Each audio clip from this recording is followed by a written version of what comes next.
这家公司的员工每天都要工作24小时，每当他们感觉快要累死时，就会被领导送进特制的电梯。随着电梯门一闭一合，女孩瞬间感觉自己精神抖擞，甚至连身上的衣服也焕然一新。而更让她匪夷所思的是，每当周五下班进入电梯后，就会突然跳跃到周一的上班时间。尽管从未享受过节假日，但她的身体竟一直没有垮，即便是连续工作1个月，却依旧感觉活力满满。自从进入了这家变态的公司，赫利曾尝试过无数次离开，可每当从走廊尽头推门出去，下一秒竟又被送回了原地。这天他终于忍不住询问上司马克，到底如何才能从公司离职。同事们听后都非常震惊，只因从来没人敢有辞职的想法。原来在入职公司前，所有员工都接受了大脑意识分离术，从此以后人格便被一分为二，一个在外面生活娱乐，另一个则负责在公司打工赚钱。2个人格虽然共用一副身体，可他们的记忆却彼此独立。由于现在赫利是工作人格，所以才会感觉自己从没下班过，而一旦辞职离开，工作人格就会被抹去，意味着现在的这个他将直接消失。起初赫利还有些犹豫，可很快他就忍受不了这里机械的工作和身边没有灵魂的同事，于是便毅然提交了离职申请。没想到第2天就收到了审批结果，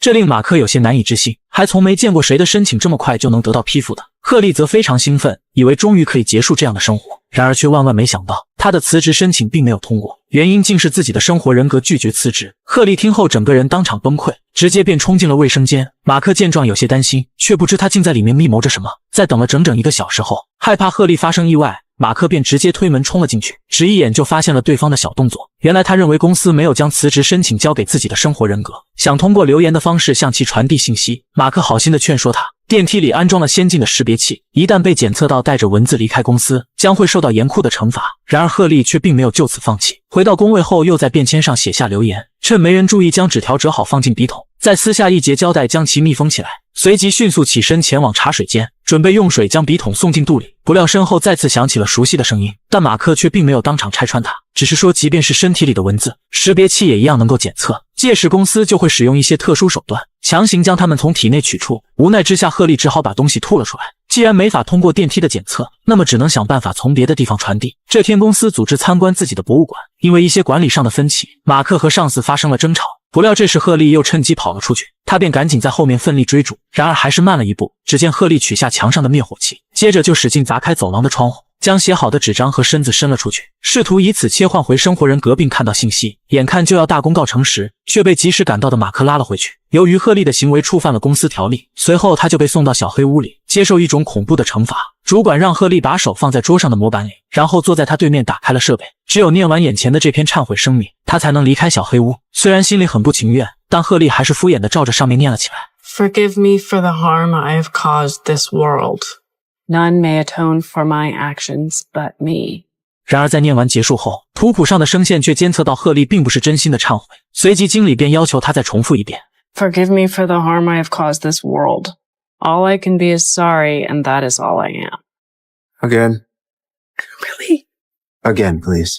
就这样赫利重复读了几百遍，却都依然没有通过。由于到了下班时间，主管还是将他送进了电梯。2秒过后，赫利再次回到公司，他需要继续朗读忏悔声明。这样的日子重复了整整3天，赫利的心理防线被彻底击溃，开始边哭边诚心的悔过。他的声泪俱下终于成功通过了监测。等回到办公室时，赫利几乎已经变成了一具行尸走肉，眼里充满斗志的光也从此消失。这天他在打印机下发现了一个裁纸机，脑海中瞬间便冒出一个可怕的想法。随后赫利一脚踹开领导的办公室，要求对方让他录一段辞职视频，交给外面的生活人格看，否则就直接切掉自己的4根手指。由于2种人格是共享身体的，一旦工作的他丢了几根手指，公司可没法向外面的人格交代。赫利的威胁终于取得成功，如愿的录下了想要辞职的意愿给外面的自己。很快他也收到了生活人格给他录下的回应视频，但里面的内容却让他大吃一惊。 I am a person. You are not. I make the decisions. You do not. And if you ever do anything to my fingers, know that I will keep you alive long enough to horribly regret that. 生活人格认为赫利只是自己的某种意识分离，根本就不算是一个独立的个人。听到这，赫利实在忍无可忍，于是决定给外面的自己一点教训。这天下班后，他在手上藏了一卷电线，接着又拿走了角落的垃圾桶，进入电梯扒开上面的顶板。没错，他决定吊死自己，而窒息的那份痛苦则交由生活人格来感受。他毫不犹豫地一脚踢翻垃圾桶。随着电梯的下降，人格开始切换。生活人格刚苏醒就发现自己被吊在半空，他拼命地挣扎，却没法发出一点求救声音。而公司为了防止员工的生活产生交集，每个人的下班时间都被错开了5分钟，也就意味着这段时间内赫利将孤立无援。接下来是上司马克的下班时间，可可当他打开电梯门后，却被眼前的一幕当场吓傻。领导闻讯立马亲自赶过来解救贺丽，看着他神色紧张的样子，似乎对方在外面有着不同寻常的身份。马克这边虽然也非常担心贺丽的状况，但还是被推进了电梯强行下降。随着人格的成功切换，担忧的神情变成了无比淡定。生活人格的他根本不知道上面发生了什么，若无其事的和保安打了个招呼便转身回家。第二天马克再次来到公司，随着人格的切换，神情又立刻变得紧张起来。他非常担心贺丽的安危，但此时的场景却发生了变化。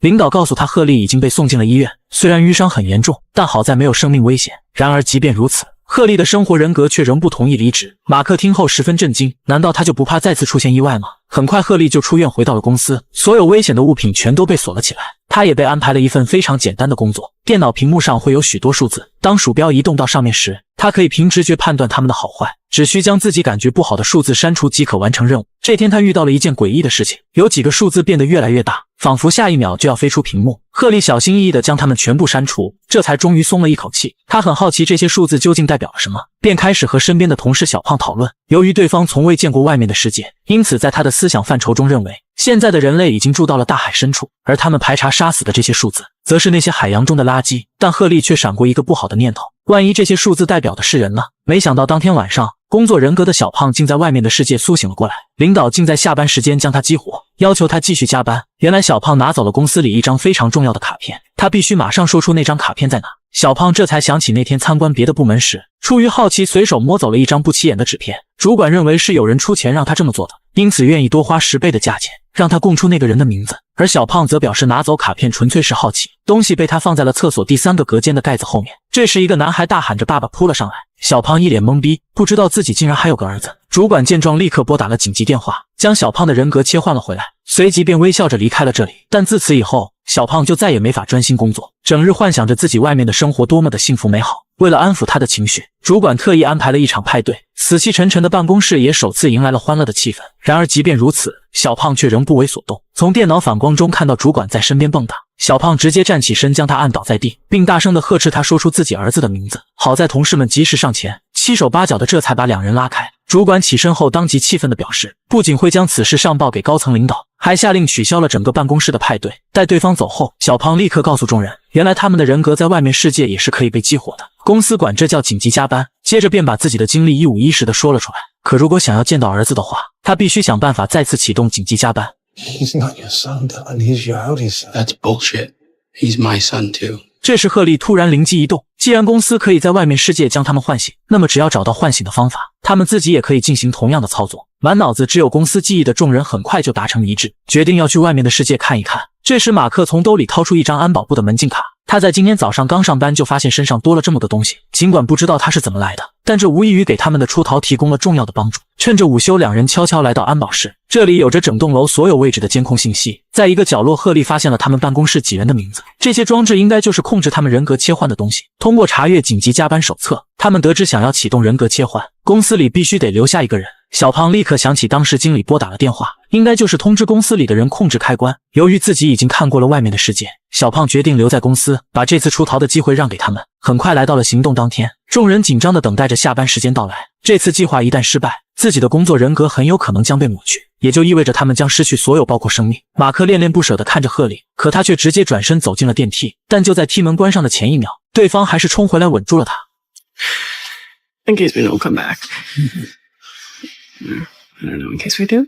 马克也有些忧伤，不知道这次的离别会不会是永远。按计划，小胖留在了公司值班。在所有人离开后，他第一时间就赶去安保室。经过一阵复杂的操作，成功激活了装置。在按下按钮的一瞬间，3人的人格同时切换了过来。外面世界的老白是一个画家，但他每天都在创作一幅有些诡异的画作。而马克醒来后，竟发现和公司的领导在一起。他不明白对方为何会出现在自己身边，于是便谎称头晕，想去一趟卫生间。I think it's the other way. 马克奇怪的举动引起了领导的怀疑，现在他必须找到一个100%信得过的人才行。醒来的贺丽发现身处在一家发布会，他不明白自己为什么会穿得如此华丽，直到看见屏幕上的宣传海报，这才恍然大悟，原来他的真实身份竟是公司老总的女儿。之所以做人格分离术进入公司，就是为了今天的宣传活动，而要想在全国推行这种分离技术，还得让贺丽这个亲历者上台发表演讲。这时一个女人告诉他，一会儿到了台上之后，只需说将公司里的人格视为亲姐妹就行，观众们就喜欢听这个。四处晃悠的马克发现一个女人正在哄宝宝，通过她对自己的态度看出，似乎两人的关系非常亲密。他思考了一番，就试探性地问出一个问题 How's our baby?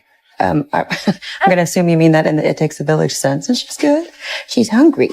说罢，女人便转身进入了房间喂奶。马克意识到对方原来是他的妹妹，看来自己的秘密可以全部告诉他。就在这时，领导却走了过来，询问马克为什么刚才两人拥抱时，他突然全身变得非常紧张。马克连忙解释说，或许是因为派对人多的缘故，接着便转身想要离开这里，不料却再次被对方叫住。Tell me more. I'm so sorry. I'm on uncle duty for my sister, so I'll be right back. Okay? Okay. Okay. Thanks, Miss Cobell.